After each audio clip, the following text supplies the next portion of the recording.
Hi. I was hoping to get a chance to talk about these energies before they got really intense, but unfortunately I've been really sick um, for about a week and a half.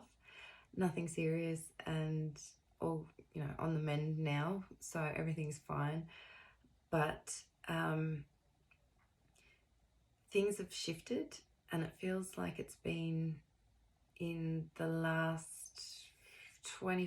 36 hours. It's also not over yet, I don't think. And I don't mean that in a bad way. I'm feeling that this is all part of the energies that are going to come in for equinox. And I know it happens twice a year, and it's the same principle about finding balance and equilibrium, equal light on the planet, keeping it simple. But it feels particularly significant this time. And again, this might just be for me personally, and I'm only sharing the messages that I'm getting around it. But as I've learned, it's usually not only me that will resonate with this. It feels like these energies that have been coming in and are going to continue to come in on an individual level and collective, but focusing on the individual. Anything that is keeping you from achieving that state of equilibrium within your own state of being is being brought up very prominently now. So it will look different for everyone, because for some people it's going to be work related, other people it's going to be relationship related, other people it's going to be, the dynamic with their children. It's going to be a combination of both. It might be none of those and something else. But the theme is going to be the same. Whatever is keeping you from achieving or maintaining that state of balance in all aspects of being. So it's the balance of your light and your darkness. And I hope everyone knows by now, I'm not saying that your darkness means you're bad. It just means it's part of the equality and that balance, that you are made of both. It's what you feed your energy to, that you put out into the world. So whatever it is that you're struggling with, it's going to be an opportunity. And the key thing with this is it's not going to be something new, I don't think. The message I'm getting is this is something that we've danced with many times before in some cases. It's the thing that keeps circling, that we either haven't taken action on, or we've done work on it, and in whatever way, and we've believed that we've resolved it, and yet here it is again. So it's a really deep-rooted things that are coming up now to be really in your face, so that you have that, there's no more looking away. So yeah, I feel like people that have been putting off big changes will suddenly start making them, because that desire to find that balance within is going to become stronger and stronger as we get closer to that equinox period. And then it will continue for a little while afterwards too. But yeah, it just, that's the message I'm getting. I hope that makes sense. So maybe if you're feeling these things coming up, and for me personally, they're coming up very intensely. It's not that, how people talk about the universe gives you signs, it will tickle you with a feather, and then it will give you, like a slap on the face, and if you ignore that, it will, hit you with a Mack truck. This feels like the Mack truck of all these things coming up. And it's really, I don't know if it's just because I've been so sick, and when you're sick you feel weakened and depleted and unable to cope with things as well as you normally would. But it's just been so intense. And the amount of crying that I've done, this is one of the things that triggers me when I know there's going to be a great releasing of water, because I feel it coming up within me. And I think, oh my God, I'm just crying so much. How can I have this much water coming out without, dehydrating completely? I know other people are doing a lot of crying as well. So yeah, and talking of the water, if you saw my last video, hasn't the water been flowing? And if you're in Australia, and especially on the coast where I am, you will know it's been coming in thick and fast. Areas that don't usually flood have been flooding, including my backyard a little bit. So when I said that I felt it strongly, so I felt it would maybe be closer to the Australian side of things, it was even closer than I was anticipating, to be honest, and took me by surprise. And we had more of it last night. And then I saw on the TV when I was flicking through for something, a news headline, that there's been now I've gone completely blank. When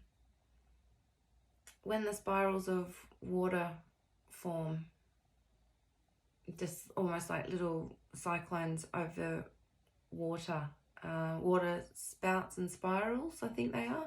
I don't know the technical term. I've seen images briefly of the, underground tunnels that we drive on being flooded with water. It's just insane. So yeah, the water is definitely being released, and I think it's going to be continuing for a while. And the other changes coming. It's very easy to look around and think, what is happening? It's all falling apart. And then remember, it's supposed to fall apart. The analogy I like to use with people, especially whenever I'm doing a reading and the tower energy comes up, it's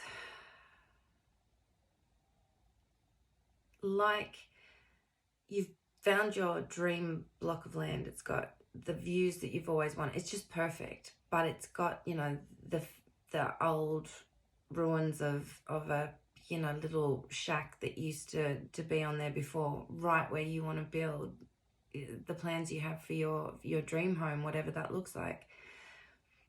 And you can't go in and just plonk your house down on those crumbling old foundations. You have to clear it out completely. And the demolition phase never looks pretty. It's really quite ugly. And if you're in there and it's going on around you, it can be quite frightening. Everything's just being knocked to the ground and completely removed.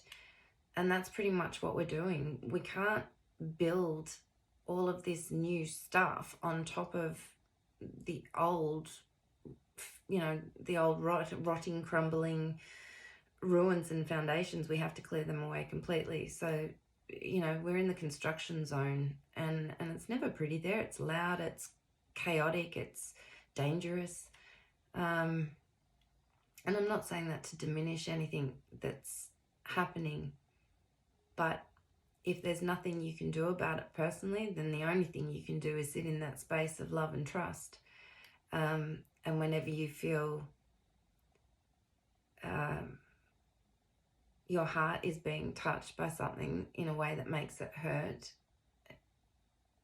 if you can't physically do something to solve it, then just allow yourself to send love to the situation. Believe me, it's one of the most powerful things you can do, and it's so underestimated. But anyway, I'm going to go now, and I will try and do another video soon, hopefully in the next week or two. But just know that I'm thinking about you. I know that it's a really challenging time. Maybe not for everyone. Maybe some people are in that higher part of their curve. and I hope that you're doing really well and enjoying it. It's all this constant, isn't it? Or it's more, you're always either up, down, or on the way to going up or down. it's hard to maintain that midpoint of the infinity, isn't it? Whichever way you look at it.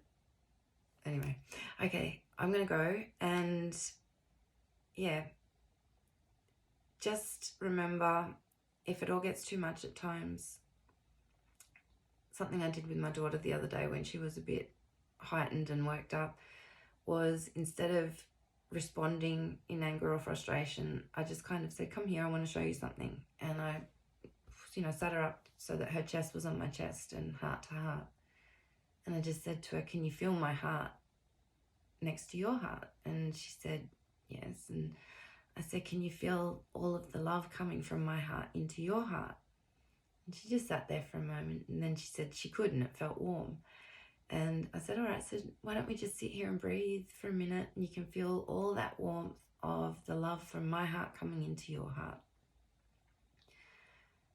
And we both just calmed down after just a few minutes of sitting there doing what I now call like this heart-to-heart breathing together. So if you're in a moment where you feel that you're struggling, I know there's maybe not someone there that you can go up and do literally heart-to-heart breathing with, but you can do it with yourself. Just put your hand up to your heart and just breathe into it. Feel the warmth there and just breathe into that space. And if you can do that, just even for a short time, I think you'll find yourself just calming down and being able to deal with whatever it is, even just for the moment before you need to do it again, and then deal with the next moment. But it's just incremental steps. And if you just keep breathing and just keep remembering to be aware of here, then I do truly believe it may just help, just even a little bit in the moment. So give it a go next time. You might feel yourself in that state, which, trust me, I find myself in a lot. So anyway, biggest heart hugs to you, and I will hopefully talk with you soon. Bye.